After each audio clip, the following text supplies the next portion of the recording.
Capítulo 19. Livre-se desse sentimento de culpa. Você tem um sentimento de culpa. Isso é bom, mas livre-se dele. Um sentimento de culpa é bom, e toda pessoa nesse mundo, independentemente de quão boa ou ruim possa ser, às vezes vai experimentá-lo. Esse sentimento é o resultado de uma voz mansa e delicada falando com você, e sua consciência é essa voz. Agora, pense por um momento. O que aconteceria se a pessoa não sentisse um sentimento de culpa depois de agir errado? Quem não tem sentimento de culpa por fazer uma ação errada específica muitas vezes é incapaz de distinguir entre certo e errado, ou não foi educada para saber a diferença entre certo e errado no que diz respeito àquela ação, ou pode não ser sã. Muitos sentimentos de culpa são herdados, e outros são adquiridos. Sabemos que frequentemente ocorre o desenvolvimento de um conflito mental quando emoções e paixões herdadas são refreadas pela sociedade em que se vive,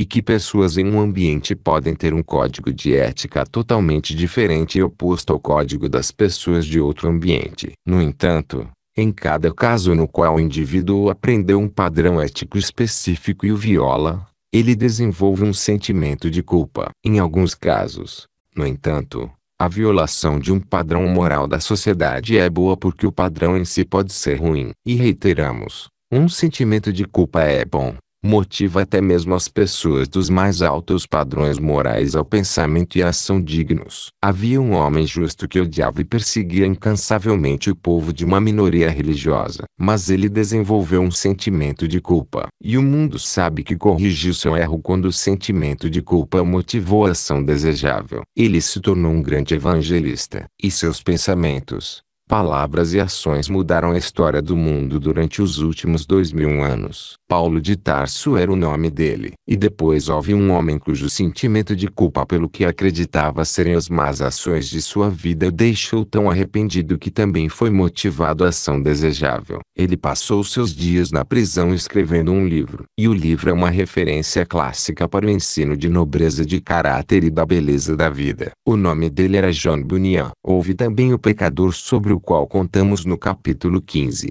que doou $500 mil para o clube de meninos de Chicago e $1 milhão para sua igreja. Ele fez isso para expiar parcialmente sua culpa. Forneceu dinheiro para evitar que meninos e meninas caíssem nas armadilhas e ciladas da vida que tinha experimentado. Até mesmo um benfeitor da humanidade como o Dr. Albert Schweitzer foi motivado pelo sentimento de culpa. Sentiu-se culpado por ficar aquém de suas responsabilidades para com seus semelhantes. E, como ele podia, mas não estava fazendo algo de útil, o sentimento de culpa levou-o a dar início à sua grande missão. Você vê agora que um sentimento de culpa com AMP é bom, mas também existe o sentimento de culpa com AMN. E esse é ruim. Nem todos os sentimentos de culpa trazem resultados benéficos. Quando o indivíduo tem um sentimento de culpa e não se livra dele com AMP, os resultados são muitas vezes os mais nocivos. O grande psicólogo Sigmund Freud disse: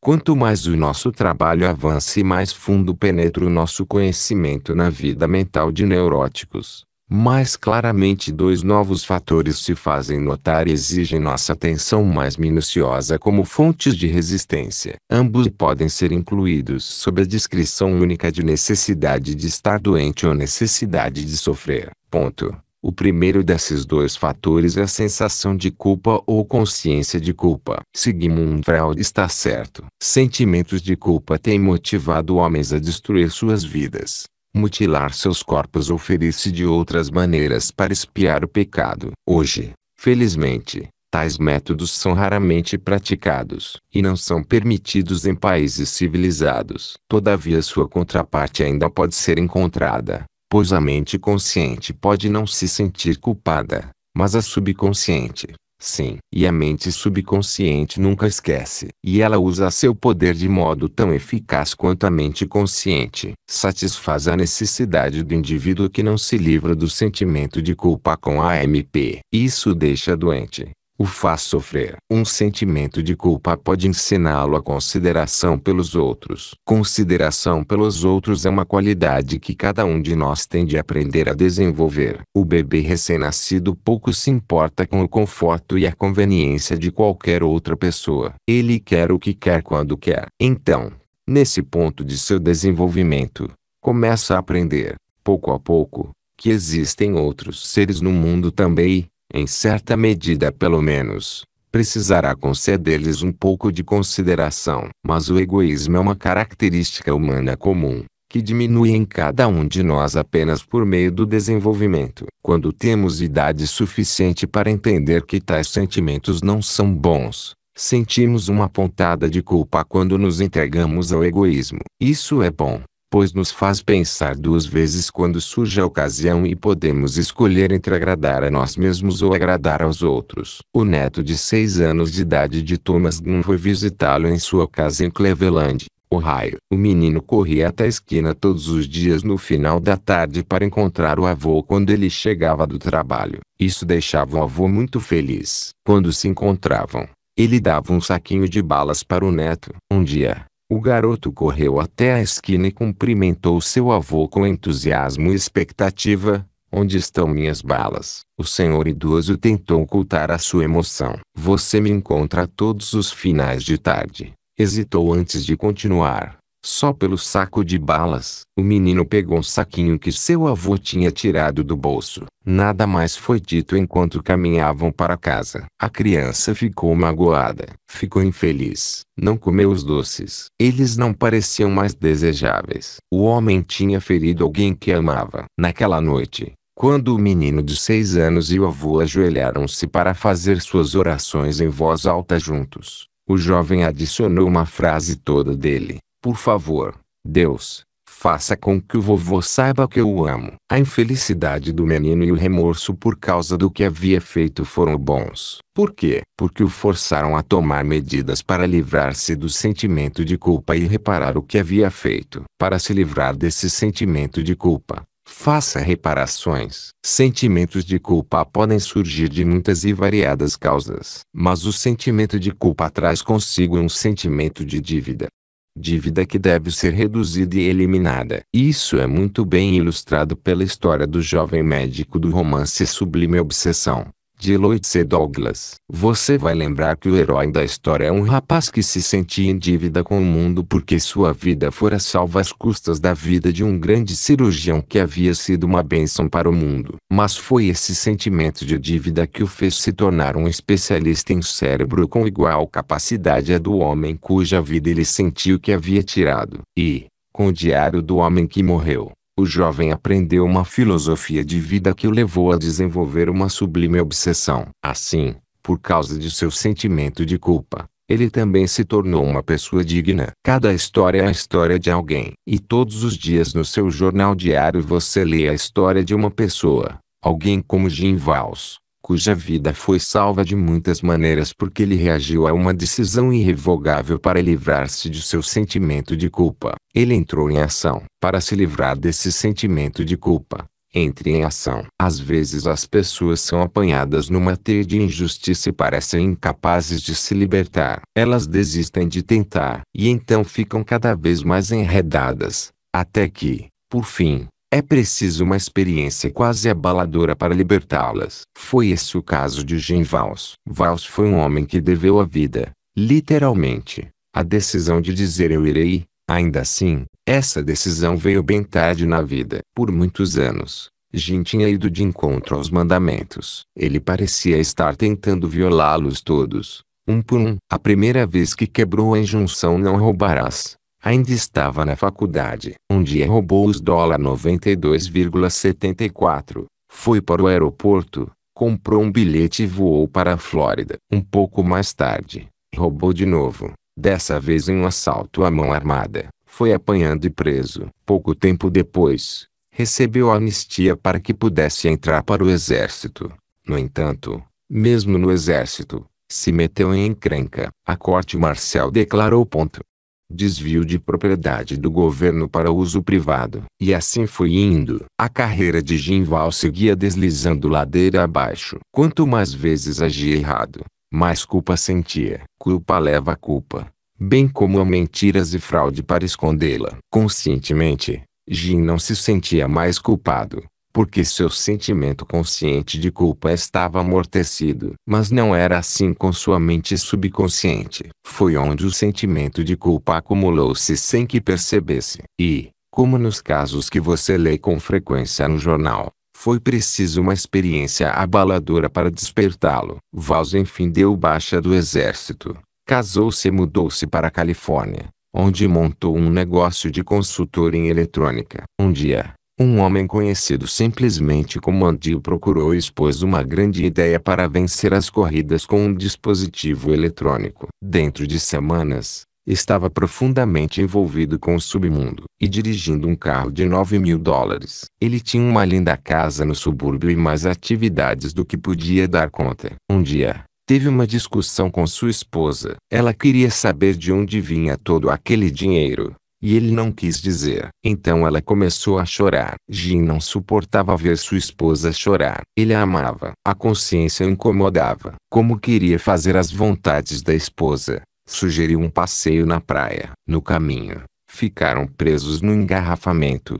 Centenas de carros estavam se enfiando no estacionamento. Olhe, Jin, disse Alice. É Billy Graham. Vamos. Pode ser interessante. E, ainda tentando fazer a vontade dela, foi junto. Mas, pouco depois de sentar, ficou emocionalmente perturbado. Pareceu-lhe que Graham estava falando diretamente com ele. A consciência o incomodava tanto que parecia que ele tinha sido escolhido. O discurso de Graham era: o que um homem lucra se ganha o mundo inteiro e perde sua alma. Em seguida, disse: tem um homem aqui que já ouviu tudo isso antes, que está endurecendo seu coração. Com orgulho, ele empertiga o pescoço e está decidido a sair sem tomar uma decisão. Mas esta será sua última chance. Sua última chance. Para Jin, o pensamento foi alarmante. Talvez ele tenha tido uma premonição. Ou talvez estivesse pronto. O que o pregador queria dizer? Graham estava convocando as pessoas para que dessem um passo à frente. Ele queria que dessem um passo físico, simbolizando uma decisão. O que está acontecendo? Jin perguntou-se. Por que sentia vontade de chorar? De repente, viu-se falando. Vamos, Alice. Obedientemente, Alice caminhou para o corredor e virou-se como se fosse sair da tenda. Jin, que vinha atrás dela, pegou-a pelo braço e a fez dar a volta. Não, querida, ele disse. Para cá. Anos mais tarde, depois que tinha mudado completamente de vida, estava dando uma palestra em Los Angeles. Então contou de suas experiências no submundo. Falou sobre o dia da decisão. O dia em que foi instruído a voar para a St. Louis em uma missão de escuta telefônica. Não fui para a St. Louis, disse. Em vez disso, encontrei a coragem para ficar de joelhos.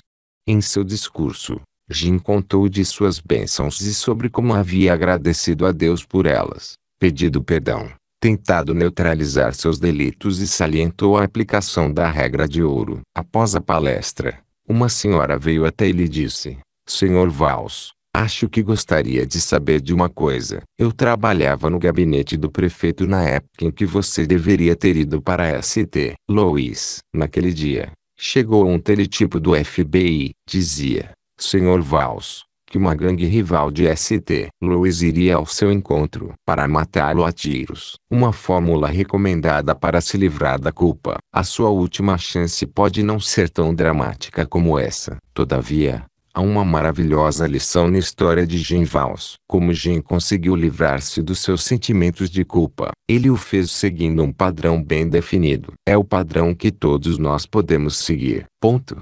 Antes de tudo, você escuta ao ouvir conselhos, uma palestra, um sermão inspirador que possa mudar sua vida. Ponto.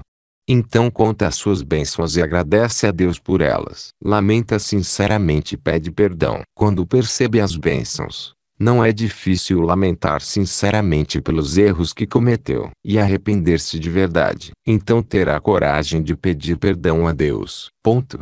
Você deve dar o primeiro passo à frente. É importante, pois é um símbolo por meio de um gesto físico feito na direção de uma vida diferente. Quando Jim caminhou pelo corredor, fez um anúncio público de que lamentava pelo passado e agora estava pronto para mudar de vida. Ponto. Além disso, deve fazer reparações dando o segundo passo à frente. Começar imediatamente a corrigir cada má ação. Ponto. E, então, o passo mais importante de todos: aplicar a regra de ouro. Isso deve ser fácil. Agora, quando ficar tentado a fazer o mal, aquela voz mansa e delicada vai sussurrar para você. E, quando ela sussurrar, pare e escute. Conte suas bênçãos. Imagine-se no lugar da outra pessoa. Tome a decisão de fazer o que você gostaria que fosse feito se de fato estivesse no lugar do outro. Então essa é a fórmula para se livrar de seus sentimentos de culpa. Se você está tendo problemas com a tentação, e se a culpa subsequente o impede de usar a energia em uma direção construtiva, aprenda o padrão para a liberdade da culpa. Relacione-o com sua própria vida. Aplique-o, e caminhe na direção do sucesso. Atitude mental positiva conclama a usar os poderes de seu consciente e subconsciente para procurar a verdade. Motivar-se a adotar medidas construtivas. Esforçar-se para alcançar os mais altos ideais que possa conceber, condizentes com boa saúde física e mental. Viver de forma inteligente na sociedade. Ajudar a abster-se daquilo que causará dano desnecessário. Começar de onde está e levar aonde você quer estar, independentemente do que você seja ou do que tenha sido. Qualquer coisa que o impeça de nobres conquistas na vida deve ser deixada de lado. E isso coloca sobre você o ônus de saber ou descobrir o que é certo ou errado e o que é bom ou mal sob uma determinada circunstância e em um determinado momento. Você está familiarizado com os 10 mandamentos, a regra de ouro e outros padrões do bem na sociedade em que vive, e cabe a você determinar as normas que irão guiá-lo para seus objetivos desejados. Uma coisa é saber a meta e outra é trabalhar na direção dela, escreveu o bispo Fulton J. Sheen Leaf Worth Living. Escolha suas metas. Trabalhe na direção delas. Dirija seus pensamentos. Controle suas emoções. Entre em ação e assim você ordena o destino. Você pode encontrar a resposta se continuar procurando. Como? Uma ajuda importante é pegar o caráter. Pegue. Caráter é algo que se pega, não que se aprende. Foi uma citação instigante de Arthur Burger, ex-diretor executivo dos clubes de meninos de Boston. Ela apareceu em um artigo da Reader's Digest intitulado 400 mil meninos são membros do clube. Pegar tem 2 significados distintos. 1. Afetado pela exposição ao ambiente, muitas vezes uma reação subconsciente. E 2. Aprender e prender a ação consciente. Uma forma eficaz de pegar o caráter é colocar a si mesmo ou seus filhos em um ambiente que irá desenvolver pensamentos, motivações e hábitos desejáveis. Se o ambiente selecionado não for suficientemente eficaz depois de um tempo razoável, faça substituições e modificações. Mas o caráter também pode ser aprendido. E, se os pais dedicassem mais tempo ao ensino do caráter por preceito e por exemplo, seus filhos pegariam e aprenderiam essa qualidade admirável tão necessária para o sucesso. O que faz um delinquente? E. Bauermeister, ex-supervisor de ensino na instituição na penitenciária estadual da Califórnia, ensino, disse: nossos jovens precisam de orientação para distinguir o certo do errado e deveriam recebê-la em casa. Quando começamos a falar de delinquência juvenil, devemos renomeá-la e colocar a responsabilidade no seu devido lugar. Temos um caso de delinquência paterna na América atual. Os pais não estão assumindo obrigações e responsabilidades que são deles. Todo mundo nasce com um potencial de bom caráter. J. Edgar Hoover fez a seguinte declaração: você pode ler volumes e mais volumes sobre a causa do crime, mas o crime é causado literalmente pela falta de uma coisa: um sentimento de responsabilidade moral por parte das pessoas. E a razão pela qual as pessoas carecem de um sentimento de responsabilidade moral é que lhes falta um sentimento de culpa. Assim, não desenvolvem seu próprio caráter, pois sua consciência está embotada e não as orienta. E, de seu caráter imoral e amoral defeituoso, Seus filhos não podem pegar caráter, nem aprender sobre ele. Quando uma virtude está em conflito com outra, às vezes não é tão fácil decidir entre dizer sim ou não. A questão a ser resolvida pode envolver um conflito de virtudes, e toda pessoa em algum momento encara tal conflito e deve tomar uma decisão. Ela deve escolher entre o que deseja fazer e o que deveria fazer, ou entre o que ela quer e o que a sociedade espera dela. E tal escolha deve necessariamente ser feita entre virtudes, tais como amor, dever e lealdade. Por exemplo, a. O amor e o dever de um pai em conflito com o amor e o dever de um marido ou esposa. B. A lealdade a um indivíduo em conflito com a lealdade para com outro indivíduo. Ou C. A lealdade a um indivíduo em conflito com a lealdade a uma organização ou sociedade. Vamos ilustrar com a história dos vendedores que trabalhavam com George Johnson. Eles foram confrontados por um conflito entre a lealdade a um indivíduo e a lealdade a outro indivíduo, bem como a organização que este representava. George Johnson treinou, incentivou, inspirou e financiou um vendedor que chamaremos de John Black. George tinha plena confiança em John, gostava dele, deu-lhe uma oportunidade, deixou-o atender seus melhores clientes, contas muito estabelecidas. No contrato de sociedade, foi acordado que, em caso de rescisão, o vendedor não molestaria o negócio da empresa de forma alguma,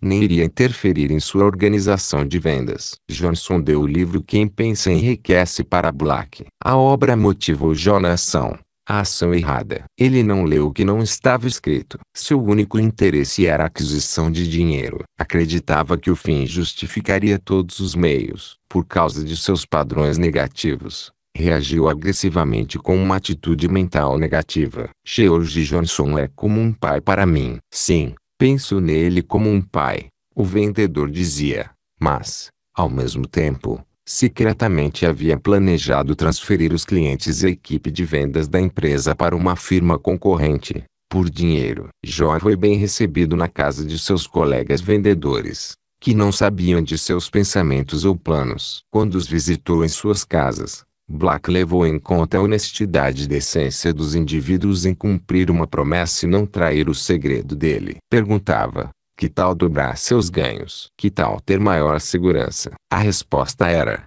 parece bom. Do que se trata? Respondia, não quero que ninguém provoque confusão.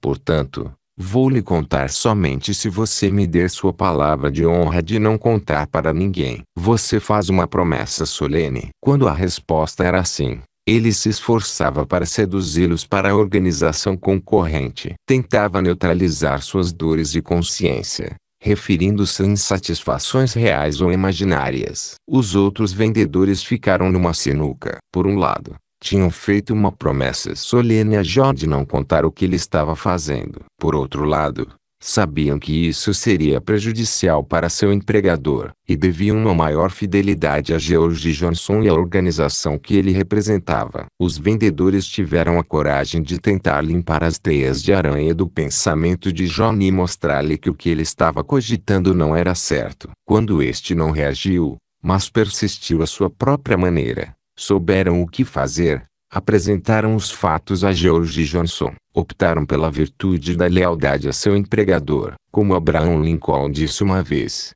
escolheram ficar com quem está certo, ficar com ele enquanto estiver certo e afastar-se dele quando estiver errado. Esses vendedores mostraram seu verdadeiro caráter quando tomaram sua decisão. Mostraram que eram homens de coragem, honestidade e lealdade. Souberam decidir entre o certo e o errado quando uma virtude entrou em conflito com outra. Existem muitos conflitos assim. Na sua vida, você será confrontado pela necessidade de tomar decisões em casos nos quais as virtudes estão em conflito com outras virtudes. E qual será a sua decisão? Talvez isto lhe ajude. Faça aquilo que sua consciência diz que não irá desenvolver um sentimento de culpa. Isso é o certo a fazer. Para ajudá-lo a chegar à decisão certa sob tais circunstâncias, complete a análise do consciente de sucesso no capítulo seguinte. Piloto no 19. Pensamentos pelos quais se guiar. 1. Você tem um sentimento de culpa. Isso é bom, mas livre-se desse sentimento de culpa. 2. Para se livrar desse sentimento de culpa, faça reparações. 3. Uma fórmula recomendada para ajudá-lo a se livrar da culpa é: A. Escute conselhos, uma palestra, sermão, etc. Relacione e assimile os princípios. B. Conte suas bênçãos e agradeça a Deus por elas. C. A seguir, lamente de verdade por suas más ações. Tristeza verdadeira necessariamente incorpora uma decisão sincera de cessar o delito. D. Dê o primeiro passo à frente. Reconheça a sua culpa e sua intenção de fazer reparações. E faça reparações na medida de suas capacidades. F. Memorize, entenda e tente aplicar a regra de ouro em suas tratativas com os outros. 4. Qualquer coisa que o impeça de nobres realizações na vida deve ser deixada de lado. 5. Caráter pode ser pego e aprendido. 6. O que você faz quando duas virtudes estão em conflito uma com a outra? 7. Está sobre você o ônus de descobrir o que é certo ou errado e saber o que é bom ou mal sob uma determinada circunstância em determinado momento. Você tem um sentimento de culpa. Isso é bom, mas livre-se desse sentimento de culpa.